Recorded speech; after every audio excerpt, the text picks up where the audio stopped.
Germana's Academic Center for Excellence welcomes you to a tutorial on using capitalization, focusing on abbreviations and acronyms. It can be challenging to know when to use these uppercase letters, also known as capital letters, so I'm going to show you some helpful tips. This video is one of 5 grammar tips videos that talk about using capital letters in different situations. So let's get started talking about abbreviations and acronyms. Some words are always capitalized, such as the first word of a sentence and the pronoun I. But we also always capitalize abbreviations and acronyms, even when they are not the first word. Abbreviations and acronyms are both ways we make words shorter, but they look different. Let's first explore abbreviations, which are constructed in 2 ways. First, we have initial abbreviations. Let's look at the name of our nation's capital, Washington, D.C., as an example. Did you know that Washington does not belong to any state? That's right. It is located in an independent district, the District of Columbia, or D.C. So what rules do initial abbreviations follow?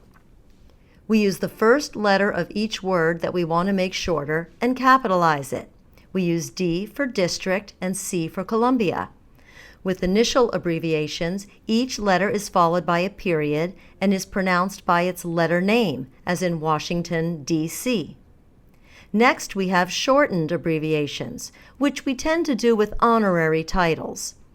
Look at this example of the honorary title Doctor, which will always be capitalized. We've created the abbreviation by removing the middle letters of the word, but keeping the last letter in lowercase form. The rules are: use the first letter of the word we need to shorten and capitalize it. Then add the last letter of the word in lowercase, followed by a period. The abbreviated word is pronounced the same as the full form of the word. So, the abbreviated honorary title with the capital D and little r is still pronounced doctor. Now let's look at acronyms, which are also a way of shortening words, but they are constructed differently.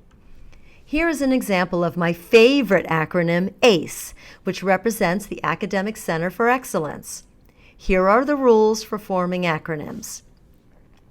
We use the first letter of each word and capitalize them, in this case A, C, and E, but each letter is not followed by a period. The letters are put together and pronounced as their own unique word instead of being pronounced individually.